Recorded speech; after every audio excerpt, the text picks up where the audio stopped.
Olá, sejam bem-vindos ao canal Que Rola na Geronto. Sempre aqui trazendo novidades, reflexões, provocações sobre a velhice, o envelhecimento, a longevidade, a gerontologia, geriatria. Então, aqui é o lugar que você se encontra, profissional ou pessoa idosa, para pensar coisas sobre a velhice.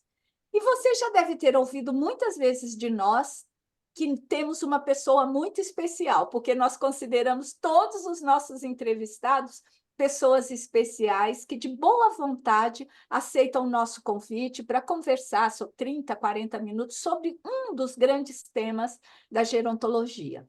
E hoje não é diferente. Nós temos a alegria de ter a professora, que tem um nome grande, como o meu, mas ela é Maria Aparecida Ferreira de Melo, mas é conhecida no meio gerontológico apenas como a doutora Maria de Melo.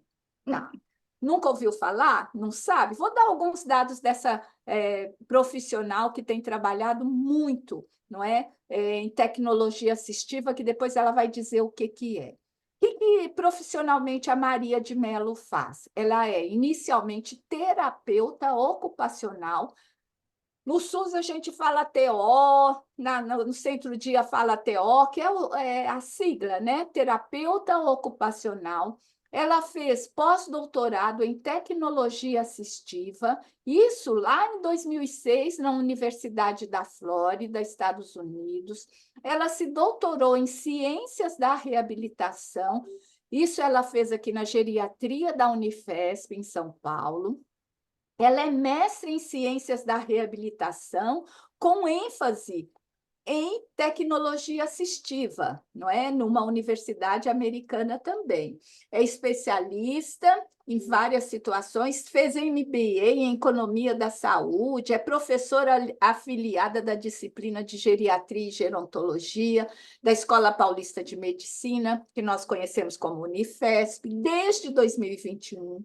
Ela é CEO, ou seja, ela é uma gestora da Tecnocare desde 2000, e também é vice-coordenadora do GT Inovação e Longevidade do Instituto de Estudos Avançados e Convergentes da Unifesp desde 2022. Gente, o currículo de Maria de Melo é extenso. Eu só falei algumas das tantas coisas que ela faz e nós temos muito prazer, viu, Maria, em ter você conosco aqui no canal. A gente já tentou em outra vez, mas não deu certo, agora deu. E o nosso tema de hoje é tecnologia assistiva nos quadros demenciais. É claro que se a gente fosse falar de tudo de tecnologia assistiva, precisaria 3, 4 programas. Mas considerando a atualidade do tema, a importância do assunto, nós ficamos com este quadro. Mas eu não poderia começar fazendo a primeira pergunta sem antes dar a oportunidade da Maria, dar um cumprimento para as nossas pessoas, as pessoas que nos acompanham, Maria, e eles escutam de manhã, de tarde, de noite, então não fale boa noite. Então, por favor, dê sua saudação. Oi, gente, é um prazer estar com vocês e agradeço muito a oportunidade. E é um tema assim, que nós temos que divulgar muito, porque a tecnologia assistiva é algo que pode potencializar as habilidades sexuais de qualquer pessoa e facilitar o cuidado. Então, é um prazer estar aqui com vocês. Muito Obrigada. prazer. O prazer é nosso, em nome de todos nós três aqui, eu, Sérgio e Ieda, registramos a nossa gratidão pela sua presença. Maria, para começar, né? Afinal de contas, o que é tecnologia assistiva e desde quando ela é reconhecida? É uma especialidade? É uma filosofia? É um modo de ver? Defina para nós que estamos aqui te escutando, afinal de contas, o que é tecnologia assistiva? Sim, senhora, a pergunta é muito boa, porque as pessoas, elas têm muita confusão. Então, no Brasil, tecnologia assistiva é uma área do conhecimento. É uma área do conhecimento que inclui não só os produtos, né? Produtos, eu estou falando que pode ser uma bengala, um andador, ou um sistema de automação domiciliar. Então, inclui produtos, serviços, aqueles destinados à avaliação das necessidades das pessoas, à indicação do produto, o treinamento do uso e o follow-up, e também inclui pesquisa e desenvolvimento, né? Então, é uma área do conhecimento e o produto em si a gente chama de produto assistivo, né? E uma coisa que eu queria informar também é que não existe plural. Então, o pessoal fala tecnologias assistivas. Isso não Ah, existe, por definição, né? Por definição que nós usamos no Brasil, que foi criada num comitê que foi interministerial e intersetorial, que foi criado em 2006, do qual também fiz parte, onde nós pensamos não só a questão da definição, mas das políticas públicas para dar conta dessa área do conhecimento no Brasil, sabe? sei. Ô Maria, o SUS reconhece essa área do conhecimento, como você bem definiu, ela já está, a tecnologia, e não casa plural, a tecnologia assistiva faz parte do SUS? Você falou Mas que ela faz, foi Marília, e faz muito, há muitos anos, né? Então, o serviço de dispensação de órteses e próteses, eles existem desde a concepção do SUS, né? Então, lá dispensam as próteses, as órteses, as cadeiras de rodas, etc. Isso tudo é considerado tecnologia assistiva, né?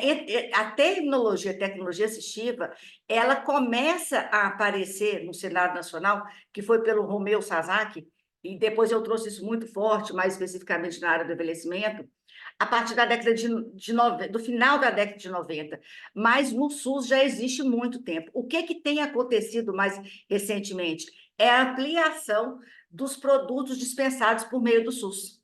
E não é só o SUS que dispensa para os cidadãos brasileiros tecnologia assistiva, incluindo as pessoas idosas, né? Então, o MEC também dispensa, em algumas situações, agora eu nem sei, o Ministério do Desenvolvimento Social, hoje, como é que chama? Eu faço confusão.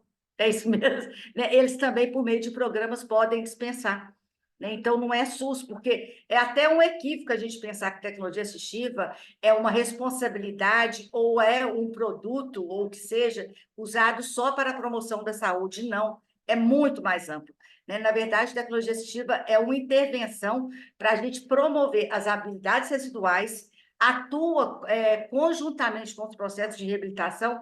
Isso, entre aspas, substitui ou compensa as habilidades perdidas. Então, é muito mais amplo do que só na área da saúde, sabe?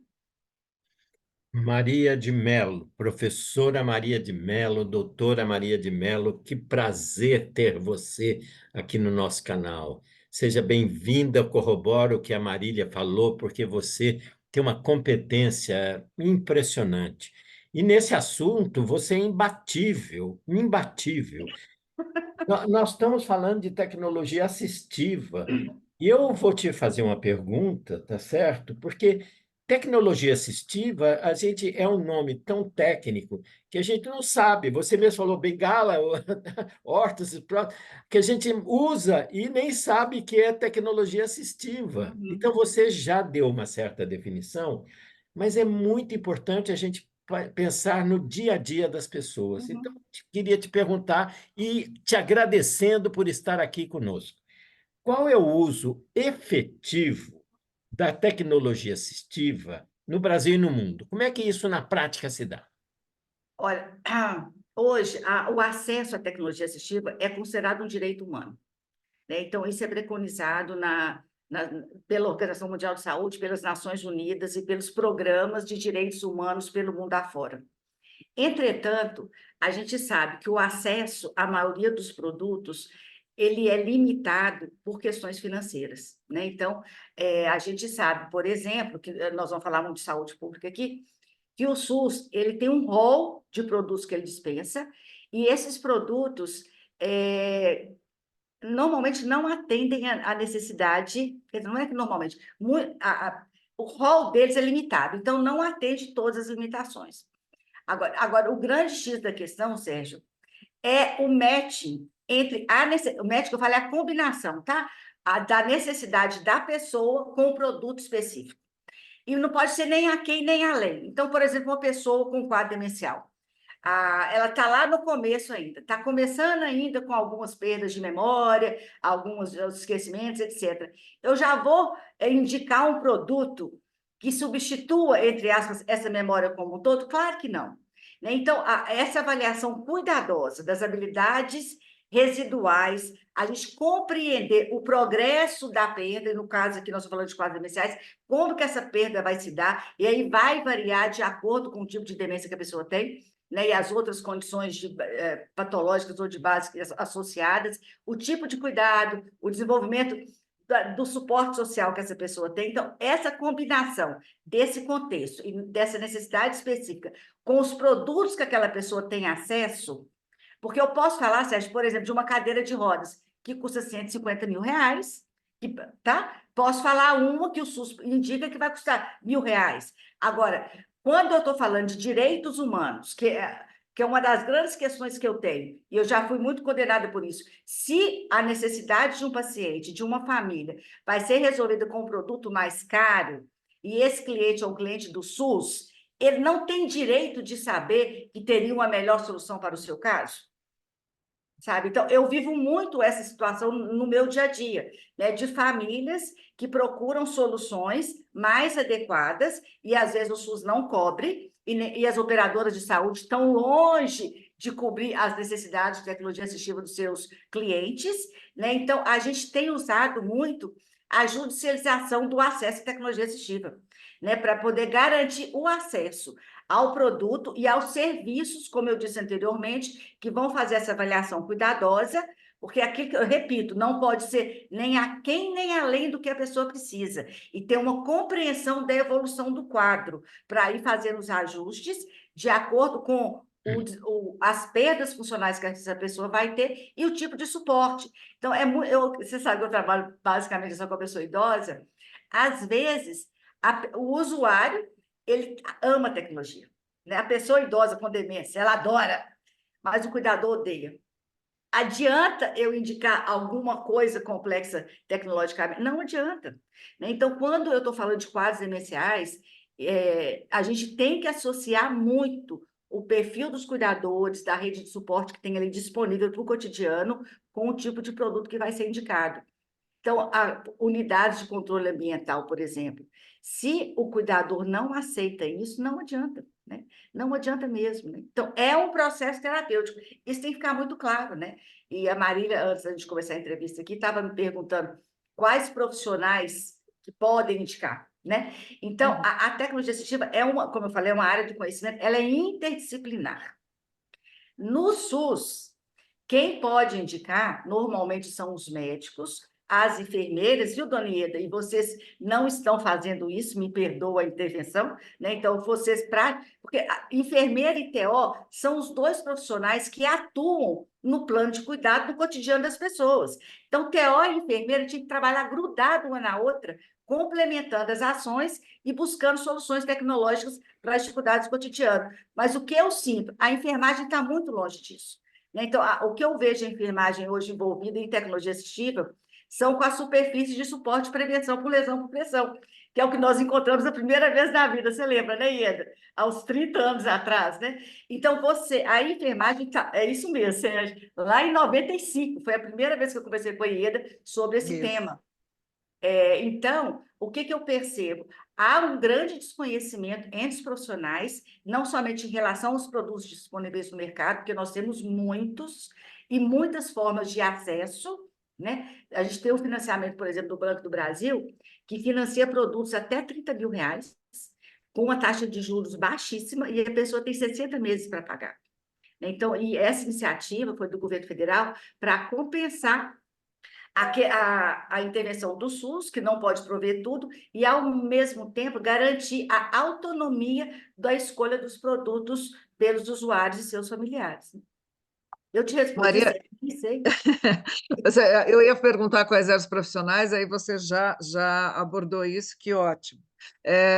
Assim, eu concordo com você, tem muitas pessoas que estão distantes, não é um universo, existem pessoas que trabalham conjuntamente e têm tentado fazer para o melhor atendimento das pessoas, esse trabalho mais conjunto. Infelizmente, ainda não é uma coisa tão disseminada, mas né, a gente tem batalhado muito por isso, isso é uma das nossas funções aqui no canal, é incentivar essa questão do trabalho interdisciplinar, né? Agora, sim, como você poderia nos dizer, aqui né, o nosso canal é voltado para as pessoas idosas, tá? Então, como é que a gente pode dizer que a tecnologia assistiva ela pode ser utilizada no atendimento das pessoas idosas especificamente? Dá uns exemplos para a Vou gente. dar concretamente. Por princípio, qualquer dependência nas atividades de vida diária ou atividades de vida prática, peraí, que eu esqueci, desculpa, gente.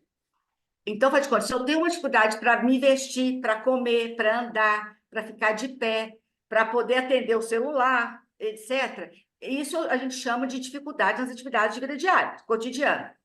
Qualquer uma dessas dificuldades, quando a pessoa apresenta qualquer uma dessas dificuldades, você pode pensar em uma solução assistiva. E a solução assistiva, o que é? A combinação da intervenção do profissional que vai avaliar, indicar e prescrever o produto em si, o produto assistivo em si, e um ambiente. Então, o ambiente, quando a gente fala de adaptações ambientais, e aqui eu não estou falando só das normas da BNT, porque quando a gente fala de adaptações ambientais específicas para cada caso, e nos quadros demenciais a gente usa muito isso, nós estamos promovendo adaptações ambientais de acordo com a necessidade da pessoa. Então, qual que é o princípio básico? A pessoa tem comprometimento funcional? Tem. Vamos encaminhar para alguém indicar um produto assistivo. E aí, o que acontece? A gente não tem TO pelo Brasil afora. É um profissional raro, escasso. Quem que pode prescrever? O pouco da enfermagem, eu, pessoalmente, eu acho que dentre as categorias profissionais seriam aqueles que têm maior competência. Os fisioterapeutas para aqueles produtos relacionados à mobilidade, à postura, etc. As fonoaudiólogas para a comunicação, a alimentação, e às vezes até postura também, postura de cabeça, etc., né? São esses profissionais. Os médicos, gente, teoricamente, eles podem prescrever, e se eles assinam a prescrição, uma operadora de saúde dificilmente vai negar. Mas a maioria dos profissionais médicos, eles não estão muito preocupados em resolver essas dificuldades funcionais do cotidiano das pessoas. Daí a relevância do trabalho em equipe, como a Ieda bem falou, sabe? Ieda, você vai complementar? Não, pode continuar. Então, o tema da nossa conversa hoje, né, é o uso dessas tecnologias em quadros demenciais. Eu acho que você já deu um relato, e aí eu fiquei com minha cabeça pensando um monte de coisa.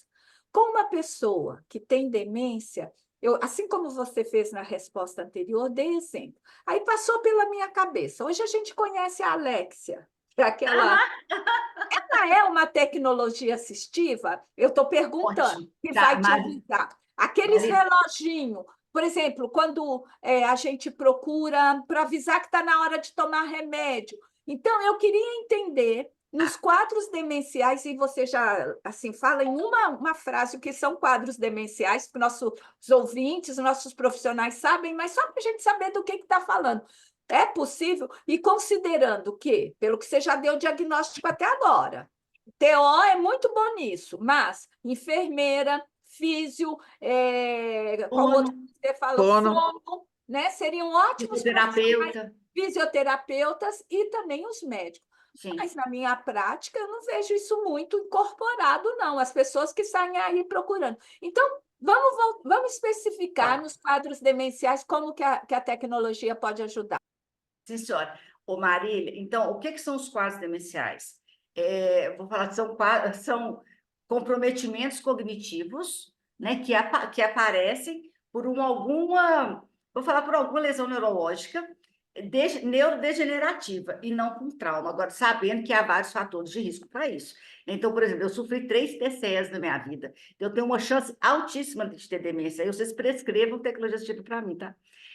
E aí, Marília, o que a gente tem que pensar é o seguinte: nos quadros demenciais, as pessoas elas vão perdendo a sua capacidade de realizar as atividades do cotidiano passo a passo, certo?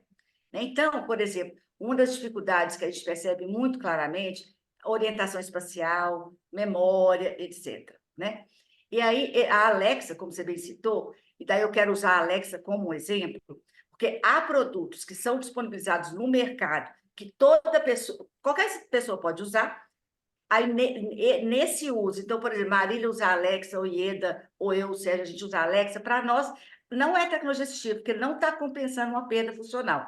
Agora, na hora que esse mesmo produto, que é disponibilizado em geral, e ele passa a ser usado para uma compensação funcional, ele vira um produto assistivo. E daí você consegue até o financiamento específico para isso. Então, é importante ter clareza disso. Eu posso dar um outro exemplo, que talvez fique mais claro, um carro com marcha automática. A gente tem por capricho, vamos falar assim, para facilitar o nosso dia a dia. Agora, tem gente que, se o carro não for automático, por uma deficiência, ele não consegue dirigir. Para aquela pessoa, pode ser o mesmo carro que eu tenho, que vocês têm. Para aquela pessoa, aquele carro, mesmo que seja igual ao nosso, é tecnologia assistiva. Então, se enquadra em questões fiscais, de financiamento, etc.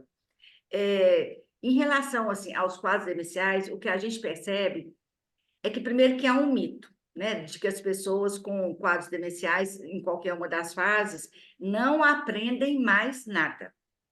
Isso é um mito, porque isso não é verdade, né? Então, eu sinto que há muito receio dos profissionais de introduzirem tecnologia que pode ser desde, por exemplo, um prato, né? A pessoa, às vezes, ela começa a ter dificuldade de identificar a figura fundo, certo? Né?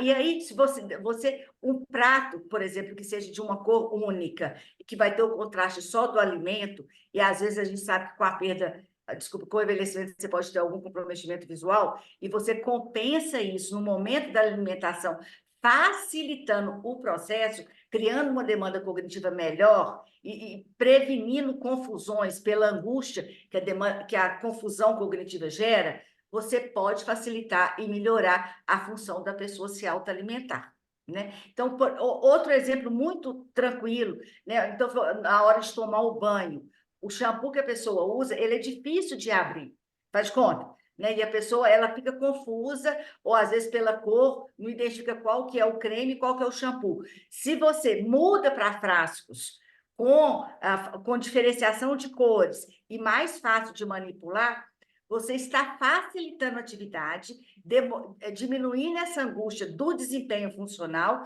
e com isso você diminui as confusões mentais dos quadros demenciais, que são agudizadas em momentos de angústia. O senhor concorda com isso, doutor Sérgio, que eu estou falando? Concordo plenamente, e até vou te fazer uma provocação, que é muito Pois não. importante para. Nós estamos falando das demências, não é? A tecnologia assistiva nas demências, você está dando esse exemplo que eu estou do qual eu estou concordando, mas eu queria que você explanasse um pouquinho mais, Maria, o seguinte, por exemplo, tem vários tipos de demência, e um Alzheimer é muito diferente de uma demência vascular, por exemplo, que é muito diferente de uma demência por deficiência de vitamina B12, né? Aham. Então, as tecnologias assistivas podem servir num caso e não servir no outro, e vice-versa. Então, Aham. fale um pouco para quem nos ouve, porque tem gente que pensa em só Alzheimer, mas a E gente acho que sabe toda que no demência é Brasil, Alzheimer, né, Sérgio? no Brasil tem muita demência vascular. Então, Tem. como é que você usa, quais são as diferenças de tecnologias assistivas que você faz para um, faz para o outro e faz para o outro? Disse, ó, adorei sua pergunta, Sérgio, porque a TO aqui falando com o médico ali. Então, nós TOs, o que interessa para nós é o diagnóstico funcional, sabe? Então, é o diagnóstico do desempenho funcional. Claro que saber o diagnóstico para nós é absolutamente relevante, principalmente pela progressão da doença e o prognóstico. Isso é fundamental.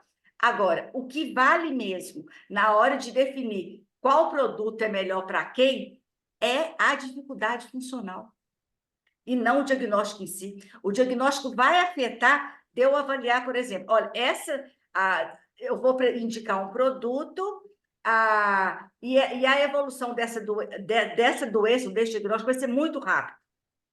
E aí, aquele produto que vai ser utilizado, nesse momento, ele é apropriado. Mas se evoluir daqui 3 meses, não vai. E é um produto muito caro. Então, eu vou indicar esse produto? Não. Compreende? Mas o que é fundamental para nós é a dificuldade funcional. E essa dificuldade funcional, muitas vezes, você pode identificar por meio de uma entrevista com a pessoa, com o cuidador, mas lembrar que o povo mente. Em geral, as pessoas mentem, né? Em algumas situações, mente para mais, que está pior do que está, e outros mentem para menos, que está melhor do que está. Então, o ideal, gente, para a gente poder indicar a tecnologia assistiva e as adaptações ambientais que vêm junto, é por meio de uma avaliação domiciliar no desempenho da tarefa, sabe? Então, quando as pessoas às vezes falam assim, a gente pode simular, ter um ambiente simulado e a pessoa executar a tarefa ali nos quadros, no hospital ou no centro terapêutico. Nos quadros iniciais, isso não funciona, porque na hora que você muda o ambiente, você cria ainda mais dificuldade cognitiva. Então, o ideal é avaliar a pessoa desempenhando a tarefa depois que você estabelece uma relação terapêutica num ambiente. Eu posso contar um caso? Pode? Pode. Pode, Esse Maria. caso é antigão, assim, mas ele é clássico, né? Eu e a Mônica ainda tínhamos lá a bendita da Geroqueta. Aí uma senhora, uma família nos chamou para uma avaliação, e o discurso era assim: olha, mamãe tem uma dificuldade motora, ela tinha uma demência vascular, tá, Sérgio? E tinha uma dificuldade motora também, já. E nós adaptamos o banheiro dela todo. Colocamos barras antiderrapante, tiramos o box e aumentamos a elevação do vaso sanitário. E depois que nós fizemos isso, mamãe não quer ir lá mais, não. Agora ela só está fazendo as necessidades na cama e não entra mais naquele banheiro de jeito nenhum, dá piti todo dia. Eu falei, vou lá ver, né? Igual estou contando para vocês aqui. Aí eu fui na casa da paciente e conversei. Gente, a relação terapêutica ela é fundamental, sabe? E mesmo naqueles casos que você fala, fulano está completamente demenciado, sim, a persona está ali, acredite nisso. Né? Sempre é aquela pessoa que está ali. Então, aquela história, não, está completamente demente, não sabe mais nada. Isso é mentira. Isso não existe. Né? Não existe mesmo. Eu posso contar mais casos para vocês. Aí eu cheguei na casa dela, depois de 2 ou 3 visitas que eu fiz, vi que tinha ali uma relação, aí eu fui ao banheiro com ela. Eu já tinha visto o banheiro antes, tá? E nessa ida ao banheiro, o que ficou muito evidente? Aquele banheiro não era mais o dela. Ela não reconhecia aquele ambiente que ela usava por mais de 40 anos como o dela. Por quê? Eles alteraram tudo, tudo, e descaracterizaram a imagem e a funcionalidade do uso. Né? Então, quando a gente vai fazer uma intervenção no ambiente, como nesse caso que eu estou contando, a gente faz paulatinamente e treinando as habilidades ou competências que nós queremos. Então, por exemplo, então vamos adaptar primeiro a altura do vaso sanitário.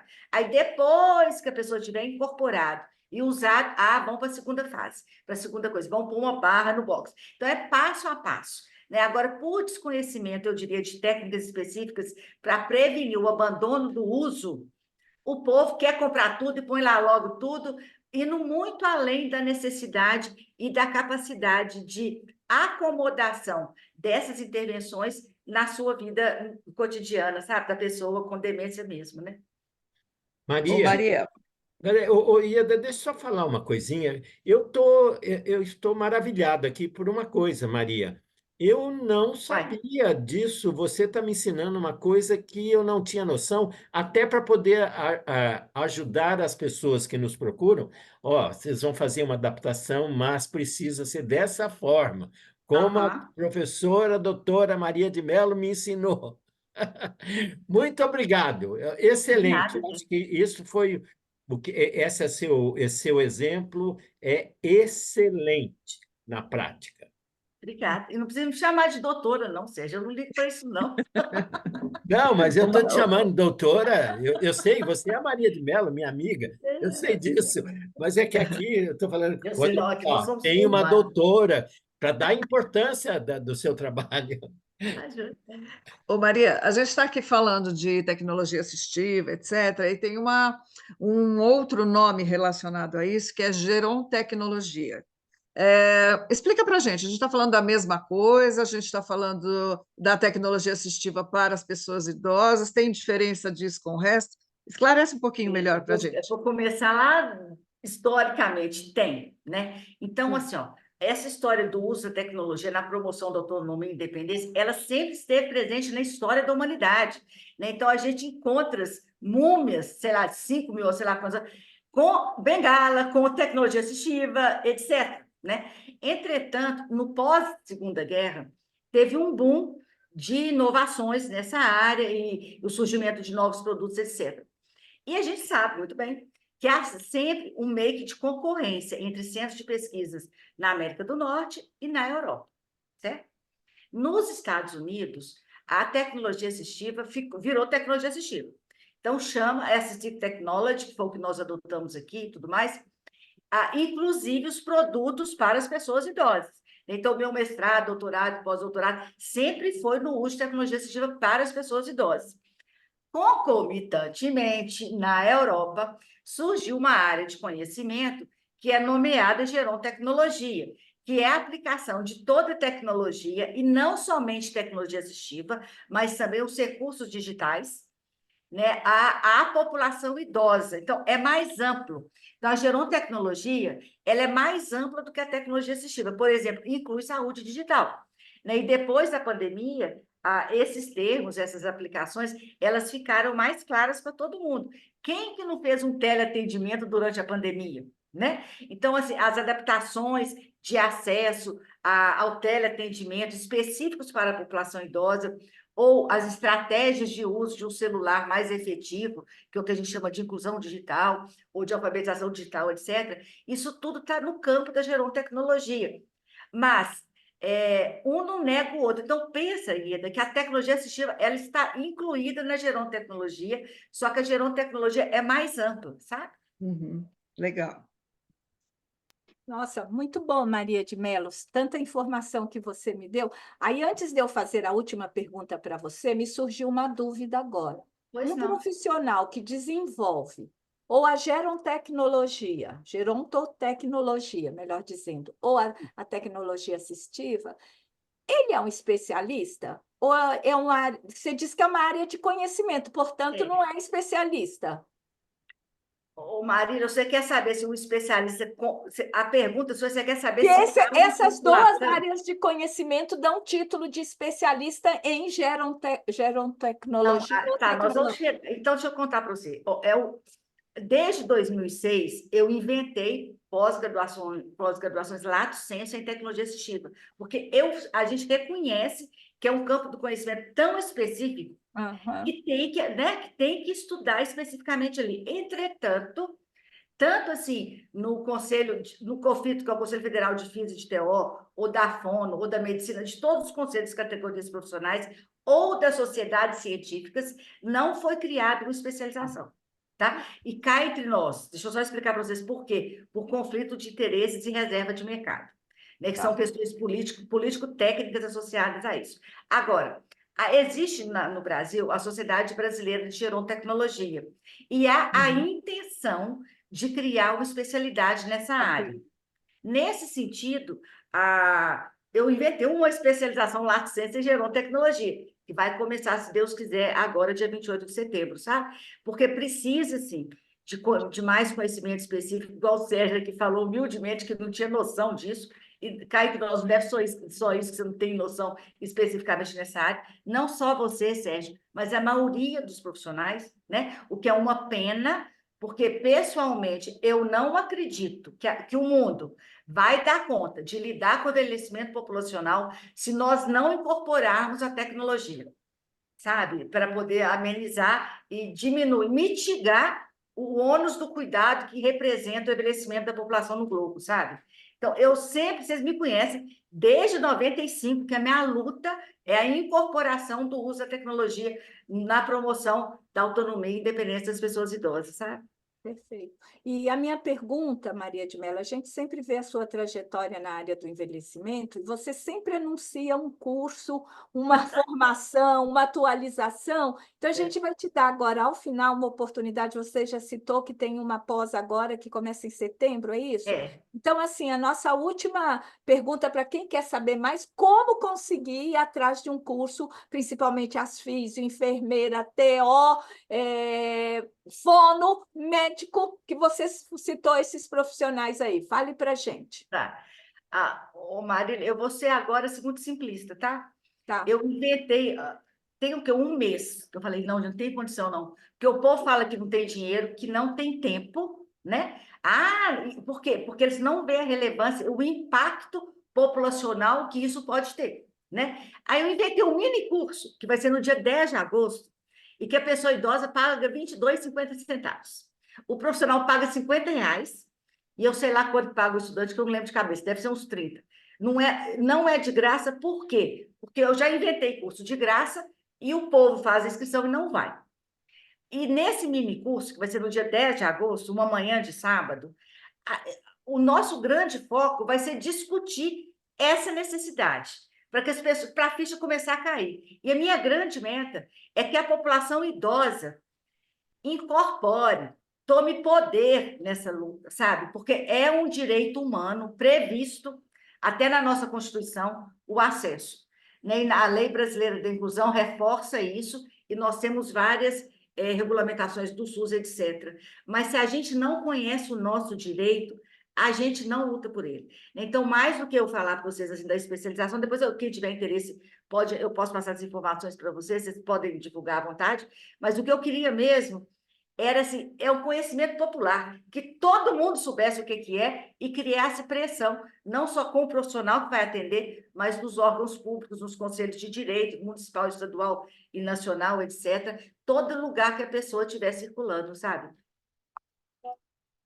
Ok, muito obrigada. Eu acho que é a forma que a gente tem é deixar um contato seu para as pessoas irem atrás. Também seu nome era super fácil achar no Google, Doutora Maria de Mello, Tecnologia Assistiva ou Gerontecnologia, e vai te achar e a gente... E nos grupos que rolam sobre a questão da velhice e envelhecimento, sempre eu vejo as suas divulgações. Maria, querida, já acabou nosso tempo. A gente conseguiu cumprir uma pauta mínima que pensou responder para as pessoas que não conhecem o tema que nós abordamos hoje. Acho que você foi muito objetiva, muito feliz nas informações. E é agradecer, mas assim como começamos, nós terminamos te agradecendo essa contribuição sua neste assunto que é extremamente importante. Não sei se Edo ou Sérgio querem falar, e aí eu já vou fechar e dar a oportunidade de você fazer suas considerações finais. Não, só agradecer, fazia tempo que nós não nos encontrávamos pessoalmente, embora estejamos virtualmente, é como se fosse pessoalmente, né, Maria? Mas é um prazer ter você aqui falando sobre esse tema com tanta propriedade. Eu te agradeço, eu e todos nós aqui do canal te agradecemos, e a gente pode colocar na descrição, né, o link do curso, o comentário sobre o curso, etc., para que as pessoas que nos ouvirem possam ter acesso a isso com mais facilidade. Maria de Mello, essa grande amiga, que satisfação foi ouvi-la. E que importância vai ter essa gravação para tantas pessoas e para tantos cuidadores de pessoas que têm demência? Porque é fundamental, a tecnologia, você mesma disse, ela veio para ajudar, e quão importante ela é para melhorar a vida da pessoa com demência e dos cuidadores da pessoa com demência. Né? Facilita, vai ser uma coisa fantástica. E você, Maria de Mello, você é realmente uma referência importantíssima neste assunto. Muito obrigado, um prazer estar aqui com você, aprendendo com você. Muito obrigado. Eu que agradeço a oportunidade, e é um prazer sempre que vocês precisarem, se vocês quiserem, talvez um dia, a gente possa falar só dos produtos específicos para os quadros demenciais, porque hoje a gente falou mais no geral, nas questões conceituais, né? Mas a gente pode fazer uma lista dos produtos e falando, sabe? Tipo assim, nos estágios dos quadros demenciais, o que usa mais num estágio, no outro, até a fase terminal, né? Desde o diagnóstico até a fase terminal, que eu acho que isso poderia interessar muito os nossos ouvintes, né? Na vida prática, porque às vezes o profissional não sabe, mas ele chega lá e fala, fulano de tal falou isso. E ser uma ferramenta de instrução também para os profissionais de saúde, né?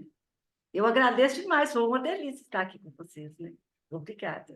Sim, nossa, assim, foi um encontro bem gostoso, bem objetivo, né? E aproveito e te convido para voltar, né, conosco. Sempre que tem um episódio novo, você é informado, e por isso por isso da importância de você inscrever no nosso canal, dizer que está gostando, que não gostou, mandar para os seus amigos, enfim. É uma caminhada grande que nós temos nesse tema tão importante que é a velhice no Brasil e também fora do Brasil.